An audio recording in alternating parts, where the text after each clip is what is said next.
እንኳን ወደ ኦርቶዶክስን እንወቃት የዩቲዩብ ቻናል በሰላም መጣችሁ። እንግዲህ በባለፈው ቪዲዮአችን የቤተ ክርስቲያን ታሪክ ምንጮችን እና የቤተ ክርስቲያን ታሪክ መማር ለምን ያስፈልጋል፣ ጠቀሜታውስ ምንድነው የሚሉትን ሐሳቦች እንግዲህ ለማየት ሞክረናል። በዛሬው ቪዲዮአችን ደግሞ በምዕራፍ 2 አማናዊቷ የአዲስ ኪዳን ቤተ ክርስቲያን የሚል ርዕስ እንማማራለን። የቤተ ክርስቲያንን ታሪክ የሚያጠኑ ሊቃውንት የቤተ ክርስቲያንን ታሪክ በሶስት የተለያዩ ዘመናት ይከፍሉታል። ይኸውም አንደኛ በዓለመ መላእክት እስከ አዳም መፈጠር ድረስ የነበረችው የመላእክት አንድነት፣ ሁለት አቤል ጀምሮ እስከ አዲስ ኪዳን መግቢያ ማለትም እስከ ባራኪው ልጅ እስከ ዮሐንስ አባት እስከ ዘካርያስ ድረስ ያለው የደጋግ ሰዎች አንድነት፣ ሶስተኛ ደግሞ በክርስቶስ ደም የተመሰረተችው የክርስቲያኖችን አንድነት ቤተ ክርስቲያን በማለት በሶስት ከፍለዋታል ማለት ነው። እነሱን አንድ በአንድ ስናያቸው በዓለመ መላእክት የነበረውን የመላእክትን አንድነት ስንመለከት የእግዚአብሔርን የምህረት የቁጣ ወይም የማስጠንቀቂያ መልእክት ወደ ሰው የሰውንም ደመና ወደ እግዚአብሔር በማድረስ ያገለግላሉ። በአምልኮት በስብሐተ እግዚአብሔር ይህን በመሳሰለው ሁሉ አንድ በመሆናቸው ይህ አንድነታቸው ወይም ህብረታቸው ቤተ ክርስቲያን ይባላል። ሁለተኛው ሐሳብ ደግሞ እግዚአብሔር አዳም ንስሐ በገባ ጊዜ የሰጠውን የተስፋ ቃል በማሰብ የሰው ዘር ፈጽሞ እንዳይጠፋ በየወቅቱ ለበረከት የሚሆኑ አንዳንድ ሰዎች አትርፏል። ከአዳም ጀምሮ እስከ ዮሐንስ አባት ዘካርያስ ያሉት ህዝቡን በእግዚአብሔር መንገድ እንዲመላለስ ሲመክሩና ሲያስተምሩ ሲገስጹም የቆዩ አባቶች ያደረጓቸው ድንቅ ድንቅ ተአምራትና ስራዎቻቸውም ሁሉ ከክርስቶስ ልደት በፊት የክርስቲያኖችን አንድነት ህብረት ጠብቆ ለማቆየት ችሏል ማለት ነው። ሌላኛውና ዋናው ሐሳብ ደግሞ ምንድነው? የአማናዊቷ ቤተክርስቲያን መመስረት ነው ማለት ነው። በሶስተኛው ላይ የተመለከትነው ሐሳብ የአማናዊቷ ቤተክርስቲያን መመስረት ነው ማለት ነው።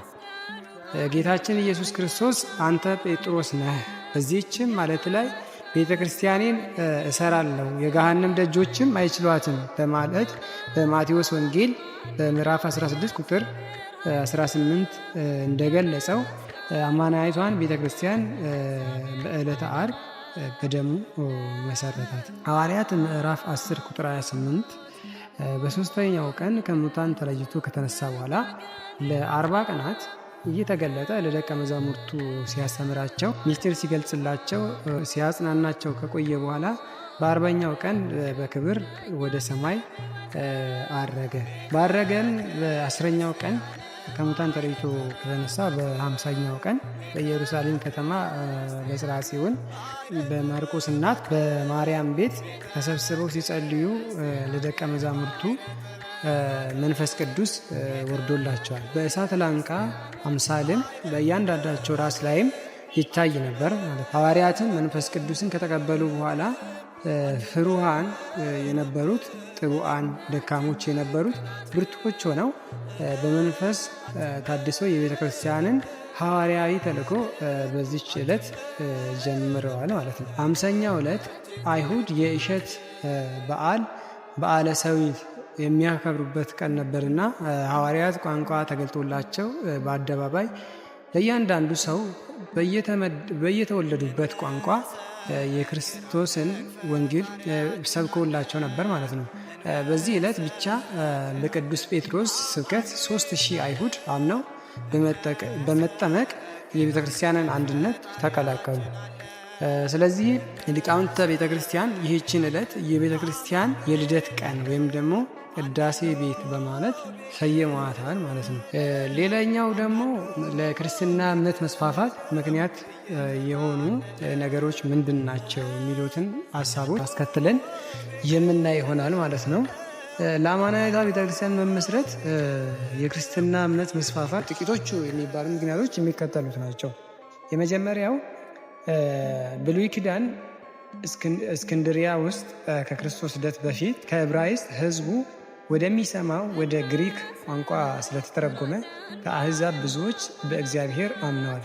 ቀጥሎም ነቢያት አስቀድመው ወደዚሁ ዓለም እንደሚመጣ ትንቢት የተናገሩለት ኢየሱስ ክርስቶስ ሲወለድ በእርሱ በማመን ክርስትናን ብዙዎች ተቀብለዋል። ሁለተኛው ደግሞ የሮም መንግስት ዓለምን በመግዛቱ ለክርስትና ትምህርት መስፋፋት አስተዋጽኦ አድርጓል።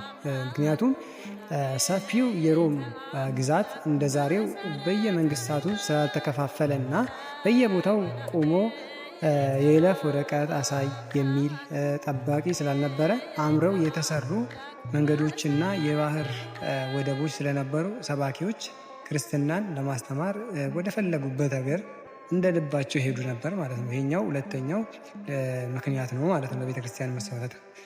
ሶስተኛው ታላቁ እስክንድር ከሮም መንግስታት መስፋፋት ቀደም ብሎ ብዙ ሀገሮችን አንድ አድርጎ በመግዛቱና በእርሱም ዘመን የግሪክ ቋንቋ በዓለም ተስፋፍቶ ስለነበር ወንጌልን ለመስበክ ይጠቅመዋል ማለት ነው።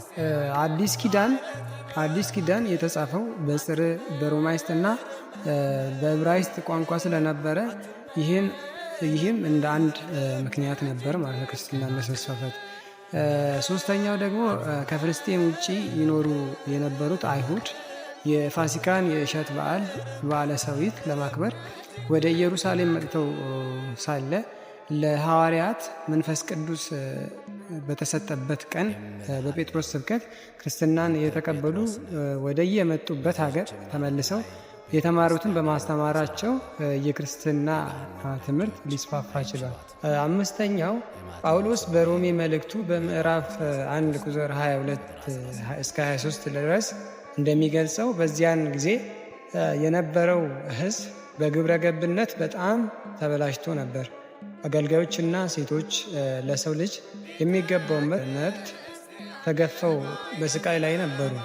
በዚያ ህዝቡ በተገዛበት ዘመን ጳውሎስ በገላትያ ምዕራፍ 3 ቁጥር 28 ላይ በሚያስተምረው መሰረት የክርስቶስ ተከታዮች ወንጌልን ስለሰበኩ ድሃው ህዝብ በተለይ ሴቶቹ የክርስትናን እምነት በስፋት እየተረዱት በመቀበላቸው የክርስትና እምነት ይስፋፋ ችሏል ማለት ነው። ሌላኛውና አምስተኛው ክርስቲያኖች ድሃ፣ ሀብታም፣ አሽከር፣ ጌታ ሳይሉ እርስ በርሳቸው በመፈቃቀራቸው ሐዋርያት በየቦታው ይሰሯቸው የነበሩ ተአምራት የህዝቡን አእምሮ ስለማረኩት ብዙ ህዝብ ክርስትናን ተቀብሎ የክርስትናን ሃይማኖት ሊያጠናክርና ሊያስፋፋ ችሏል ማለት ነው። እነዚህ ዋና ዋናዎቹ ወይም ደግሞ ጥቂቶቹ ለቤተ ክርስቲያን መስፋፋት ምክንያት የነበሩ ናቸው ማለት ነው። የዛሬው ትምህርታችን ይህንን ይመስል ነበረ። ቀጣይ ደግሞ በአዲስ ትምህርት በአዲስ ቪዲዮ እስክንገናኝ ድረስ ቸር ቆዩልን። እግዚአብሔር ይጠብቅልን።